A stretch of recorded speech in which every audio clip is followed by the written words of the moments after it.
भंडारी को न्याय दो, न्याय दो, न्याय दो, अंकिता भंडारी को न्याय दो, न्याय दो, न्याय दो, अंकिता भंडारी को न्याय दो, न्याय दो, न्याय दो, पहाड़ की बेटी को न्याय दो, न्याय दो, न्याय दो, पहाड़ की बेटी को न्याय दो, न्याय दो, न्याय दो, पहाड़ की बेटी को न्याय दो, न्याय दो, न्याय दो।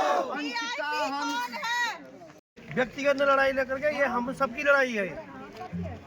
पार्टी पॉलिटिक्स इसमें कोई अच्छा चलो दुमाकोट बाजार में आज इस दुमाकोट बाजार में हम एक पहाड़ की बेटी के न्याय के लिए खड़े हैं और बहुत शर्म की बात है, बहुत शर्म की बात है कि जिन महिलाओं को आज दरात लेकर के और यहाँ पे इकट्ठा होना चाहिए था अपनी पहाड़ की बेटी एक बेटी के लिए न्याय लेने के लिए, आज वो पता नहीं कहाँ लापता है।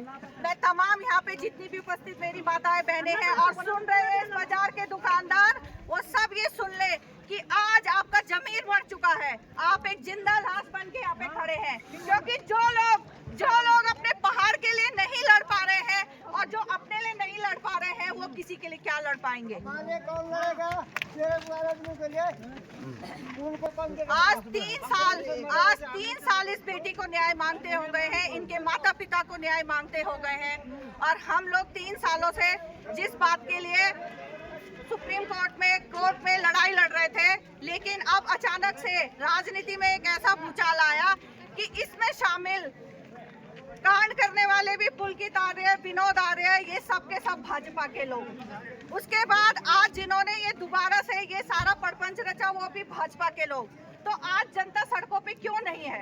आपने जिस सरकार को चुन करके भेजा था कि हमारी बहन, इन्होंने नारा दिया था बेटी बचाओ बेटी पढ़ाओ, लेकिन हम आज कह रहे हैं कि इन भाजपाइयों से, इन बलात्कारियों से अपनी बेटियों को बचाओ, क्योंकि इनकी ये दुष्कर्मी है। एक आदमी का देख लीजिए, आप कहीं भी आप नाम उठाएंगे तो आपको दुष्यंत गौतम, आपको क्या कहते हैं विनोद आर्य, पुलकित आर्य, आपके सामने महेंद्र भट्ट, ये जितने लोग हैं सब भाजपा के लोग हैं।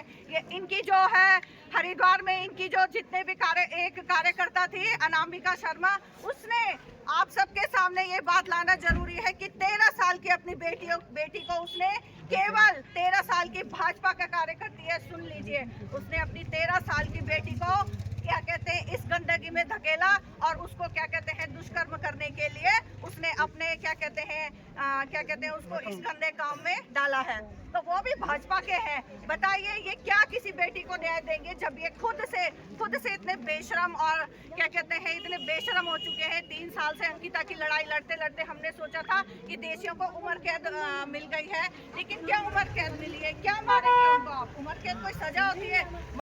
पूर्व सैनिक और अभी अपने मझड़ा वार्ड से नवनिर्वाचित क्षेत्र पंचायत सदस्य भी हूँ।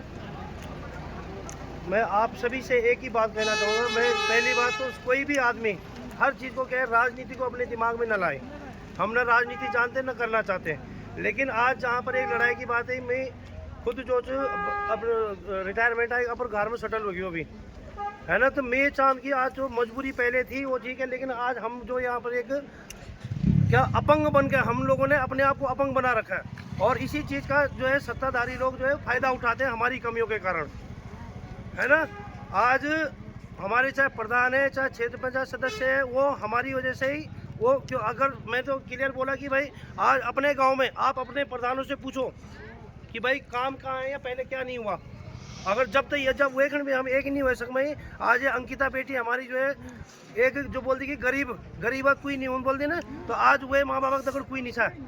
अगर बोल हमारे बेटी की नंबर आ जा लीनू तब भी वो तो हमेशा ही नहीं दबाते रहा, क्योंकि पावरफुल लोग हैं, सत्ता में कुछ भी है, सब कुछ उनके हाथ में, कुछ भी कर सकते हैं।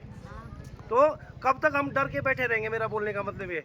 तो अगर आज भी आवाज़ नहीं उठेगी तो फिर हमारे हिसाब से फिर तो अपने घरों में ही सोए रहो। जिस दिन नंबर आएगा तो आज भालू खा रहा, कल बाघ खाएगा, कल कोई मंत्री आएगा वो अंदर ही मार देगा। तो ऐसी तो होना है। जब हम लोग एक साथ नहीं हो सकते, तो अगर मैं तो ये बोलता हूँ हर बच्चे को अपने बच्चे का जैसा हम समझेंगे, उसकी भावनाएं हम कदर करेंगे कि हाँ भाई मेरा बेटा ही है ना। तो एक सब लोगों से आग्रह यही करना चाहूँगा कि कम से कम अंकिता बेटी को न्याय देने के लिए एकजुटता आप दिखाने का ज़रूर और भारी से भारी भीड़ एकत्र होकर इस आंदोलन को सफल बनाने का प्रयास जरूर करना। धन्यवाद। सभी लोगों से निवेदन है कि कृपया यहीं पर रहे और जैसे कि हमारे पूर्व ब्लॉक प्रमुख श्रीमती रश्मि पटवाल ने कहा कि आज वास्तव में आप मुझे लग रहा है कि लोगों का जमीर मर चुका है। वो सरकार जब चुनाव हुए थे उन्होंने कहा था कि बहुत हुई महिलाओं पर अत्याचार, अब की बार भाजपा सरकार में शर्म आनी चाहिए उन लोगों को। आज ये लड़ाई किसी पार्टी के लिए, जो अंकिता भंडारी थी उसकी माँ भी साधारण परिवार की थी, आंगनबाड़ी में कार्य करती थी उसकी माँ, आज उसकी माँ दर बदर जो है ठोकर खा रही है, लेकिन उसको न्याय नहीं मिल रहा। ये ध्यान रखिए, कल अंकिता की बात होगी, कल हमारी बेटी के साथ भी हो सकता है, हमारी बेटी बच्चे भी बाहर हैं। ये हर आदमी को सोचना चाहिए। और जैसे कि उन्होंने कहा कि इस प्रकार के जो है बलात्कारी और ये जो भ्रष्ट लोग हैं ये जो है बेनकाब होने चाहिए। आज हम बार बार पूरे प्रदेश में उबाल है और हर लोग एक ही बात कह रहे हैं कि भाई इस मांग की जो है सीबीआई जांच होनी चाहिए, लेकिन मुझे लग रहा है कि सरकार सीबीआई जांच कराने में इतनी देर क्यों कर रही है, सरकार को क्या परेशानी हो रही है, ये जो है बड़े चिंतनीय विषय है।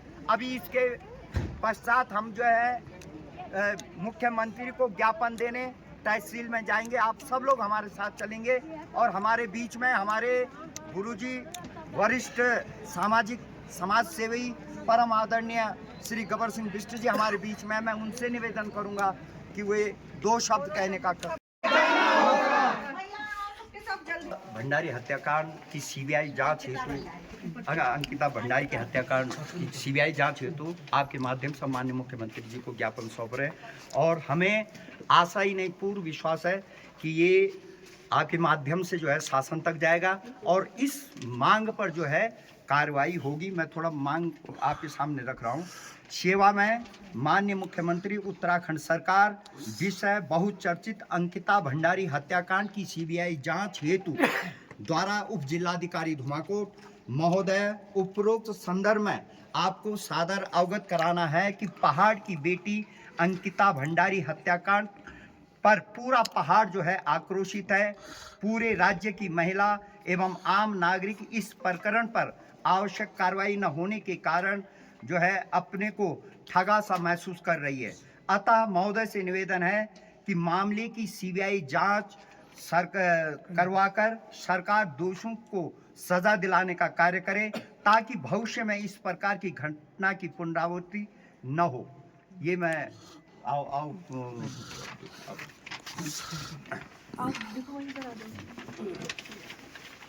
ये हम सब महिलाओं की तरफ से माननीय मुख्यमंत्री उत्तराखंड सरकार को पत्र जारी किया गया है कि अंकिता भंडारी को न्याय दिया जाए और दोषियों को फांसी दी जाए। पूरा न्याय मिलना चाहिए। शर्मिंदा है, अंकिता हम शर्मिंदा है, अंकिता के हत्यारों को फांसी दो, फांसी दो, अंकिता के हत्यारों को फांसी दो, फांसी दो, अंकिता के हत्यारों को फांसी दो, फांसी दो, अंकिता के हत्यारों को फांसी दो, फांसी दो, अंकिता हम शर्मिंदा है, तेरे कातिल जिंदा है, अंकिता हम शर्मिंदा है, तेरे कातिल जिंदा है।